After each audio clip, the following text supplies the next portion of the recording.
Olá, eu sou o professor Jefferson e nós estamos aqui no nosso curso TCC Prático em 15 minutos.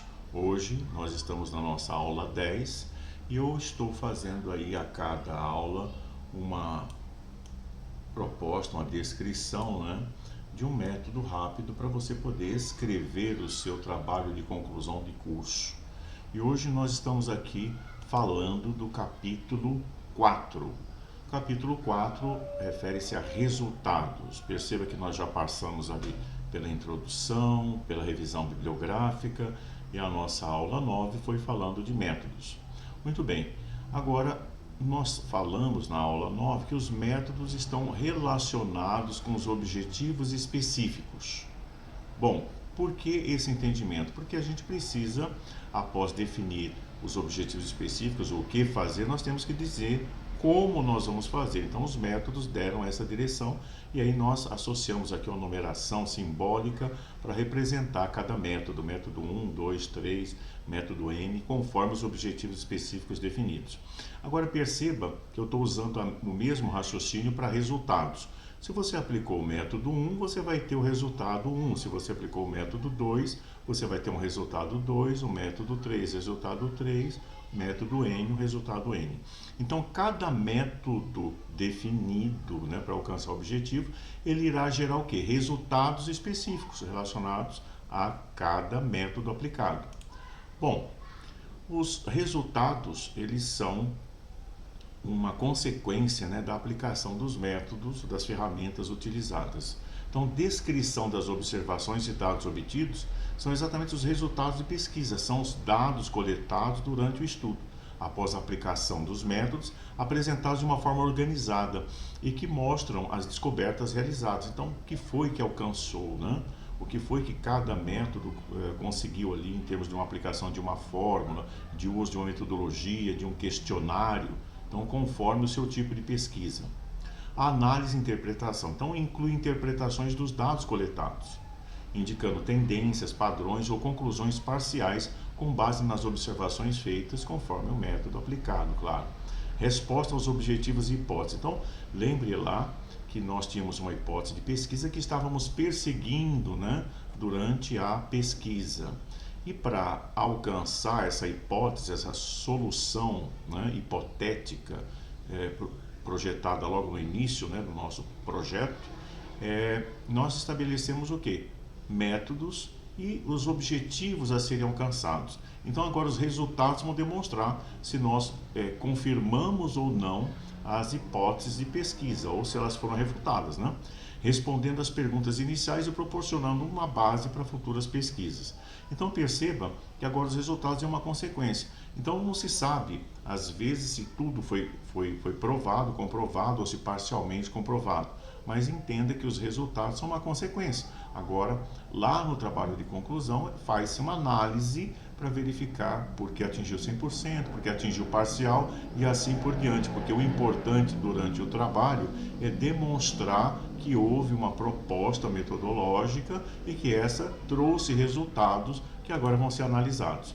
Então, uma vez que esses resultados foram alcançados pela aplicação dos métodos, então é normal que isso possa ser representado de tal forma que você possa analisar e dar uma conclusão relacionada a isso.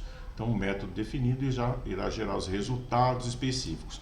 Aí eu propus também, semelhante à metodologia da aula 9 para o capítulo 3, que você fizesse o uso de uma tabela para que você pudesse se orientar. Então, lá temos objetivos específicos na primeira coluna, métodos na segunda e resultados na terceira. Os objetivos específicos já falamos e os métodos já falamos. Agora nós queremos alinhar os resultados. Então, para cada método, nós temos um resultado respectivo. Pode ser que tenha uma variação, uma subdivisão, mas é o método aqui que eu passei para você desempenhar, a sua atividade de uma forma mais orientada e prática, ela faz essa associação, mas você pode ter resultados ou subresultados aqui conforme cada método aplicado. E aqui eu exemplifiquei, Por exemplo, o objetivo específico era elaborar uma revisão, o método era o uso do Google Escolar para realizar a revisão bibliográfica com palavras-chave. O resultado vai ser a revisão bibliográfica. E geralmente a gente pode construir uma tabela para colocar aí cada resultado aplicado. O objetivo específico era projetar a estrutura de um dispositivo. Qual foi o método proposto? O uso do AutoCAD para projetar o dispositivo. Qual foi o resultado? O projeto do dispositivo em AutoCAD.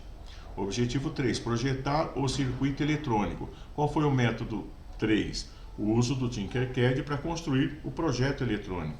Qual foi o resultado? O projeto eletrônico no Tinkercad. Objetivo 4, específico 4, projetar e testar circuito. Qual o método? Como? Através do uso do software Proteus para projetar e testar o circuito. Qual foi o resultado? Projeto e teste no Proteus. Veja que esse método que eu estou propondo aqui, ele é prático e ele direciona, né, como é que você vai escrever o seu trabalho e vai referenciá-lo, né? Então, agora, como uma atividade prática, eu coloquei a tabela para que você faça aí a aplicação para os seus métodos, né? Para cada método que você colocou, os resultados que você obteve, de acordo com a sua pesquisa, conforme o seu tema, conforme a sua delimitação de tema. Então, eu estou propondo aqui na aula 10, a atividade 10, que é descrever os resultados após aplicados os respectivos métodos propostos. A proposta pode ser sobre um projeto fictício, né? Para treinar a escrita.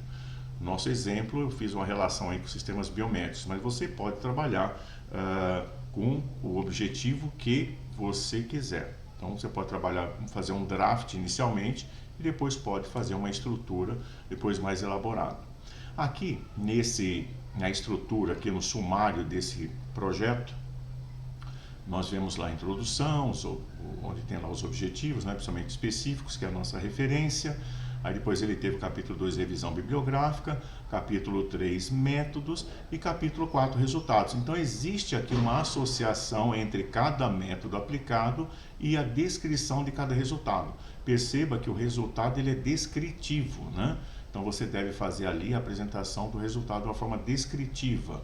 Eu vou ali na página 40, né, só para que a gente possa ter só uma breve, né, visão de alguns dos resultados, para que você possa verificar, né, como é que o autor aí então estabeleceu. Então na parte de resultados, ele faz ali um texto introdutório, né, após, e aí depois ele vem mostrando, por exemplo, resultado da prototipagem virtual do Tinkercad. Aí mostra lá a prototipagem na figura e depois faz uma descrição. É importante que você entenda, qualquer figura, tabela, né, que você coloque, né, num capítulo, ela deve ser descrita, né? Então a figura 12 ilustra o processo de prototipagem virtual realizado no Tinkercad com os componentes levantados para o protótipo virtual, como o Arduino Uno para simular o SP32, o sensor temperatura LM35 para simular o sensor temperatura DS18B20, resistores, botão de acionamento, LED RGB e buzzer. Então perceba que aqui ele fez a apresentação dos resultados e fez a descrição. Então você deve seguir, né, essa orientação na construção do seu trabalho. Porque veja que você está fazendo a sua monografia, então ele é textual e deve ter ali os elementos necessários. Eu espero que tenha ficado claro nessa aplicação que nós colocamos aqui e que você possa fazer a sua aplicação de uma forma direcionada. Espero ter podido ajudar. Não esquece de deixar o seu like aqui e de se subscrever no canal para ajudar a promoção desse trabalho para enriquecer aí alunos na área acadêmica. Muito obrigado, até a próxima aula.